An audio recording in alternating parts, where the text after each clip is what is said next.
இன்றே டவுன்லோட் செய்து உங்கள் ஃபேவரட் ஷோக்களை என்ஜாய் பண்ணுங்க. அம்மா லக்ஷ்மி, என்னாச்சு? ஏன் கவலைப்பட்டுக்கிட்டு இருக்க? என்னன்னு தெரியல மாமா, நம்ம செய்யறது எல்லாமே தப்புன்னு எனக்கு தோணுது. கடைசி வரைக்கும் அமைதியாவே இருந்தா நடக்க கூடாததெல்லாம் நடந்துருமோன்னு எனக்கு பயமா இருக்கு. இங்க பாரு லக்ஷ்மி, ரொம்ப பெரிய மாற்றங்கள் கூட ஒரே செகண்ட்ல நடந்து முடிஞ்சிடும். நாம நினைக்காத நல்ல விஷயங்கள் கூட அதே ஒரு செகண்ட்ல நடந்துரும். நாம இப்ப வரைக்கும் பொறுமையா எதிர்பார்த்துக்கிட்டு இருக்கோம். மாற்றம் வர நேரத்துல இப்படி அவசரப்படுறது கொஞ்சம் கூட சரியில்லைம்மா. அப்படி இல்ல மாமா, நடந்த எல்லாத்துக்குமே நான் மன்னிப்பு கேட்டுடுறேன். என்னால இன்னும் இந்த வீட்டுல பிரச்சனை நடக்கிறதுல எனக்கு விருப்பமே இல்ல. மித்ரா சந்தோஷமா இருந்தாலே எனக்கு போதும் மாமா. இந்த வீட்டுல எல்லாரும் நிம்மதியா இருந்தாங்கன்னா அது போதும் எனக்கு.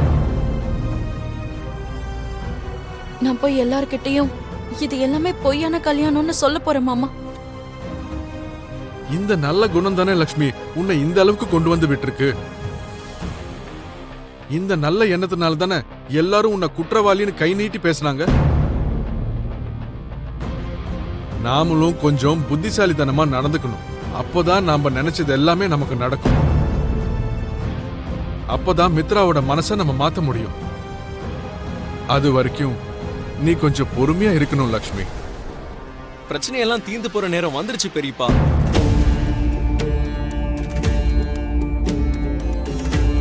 இனி நம்ம காத்துட்டு இருக்க வேண்டிய அவசியமே இல்ல. என்ன பேசிக்கிட்டு இருக்கடா?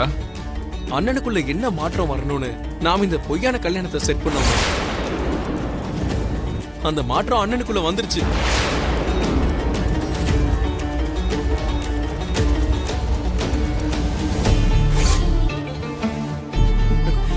இனி நம்ம இந்த டிராமாக்கு எண்டு கார்டை போட்டுற வேண்டியதுதான்.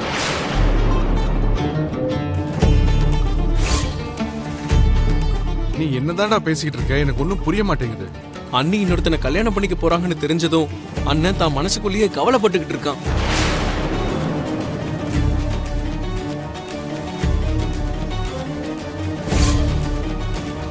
அர்ஜென்ட்டா அண்ணி கிட்ட ஏதோ பேசணும்னு சொல்லியிருக்கான்.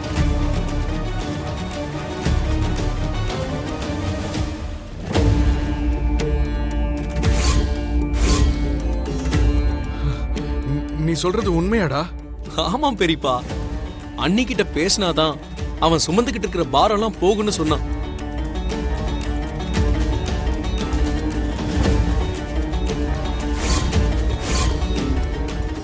ஓகே அண்ணி, நீங்க இப்ப அர்ஜென்ட்டா அண்ணன் கிட்ட போங்க.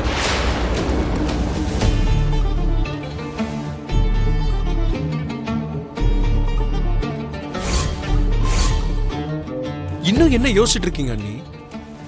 தலைகீழா மாறும் நினைச்ச உங்களோட வாழ்க்கை இப்போ பழைய மாதிரி மாறப்போது அண்ணி. உங்க வாழ்க்கையை நீங்க திரும்ப ஆரம்பிங்க அண்ணி. ஓ லக்ஷ்மி, மித்ரா உனக்காக அங்க காத்துக்கிட்டு இருக்கான். மித்ரா கூட நீ சேர்ந்து வாழ போற வாழ்க்கை உனக்காக காத்துக்கிட்டு இருக்கு.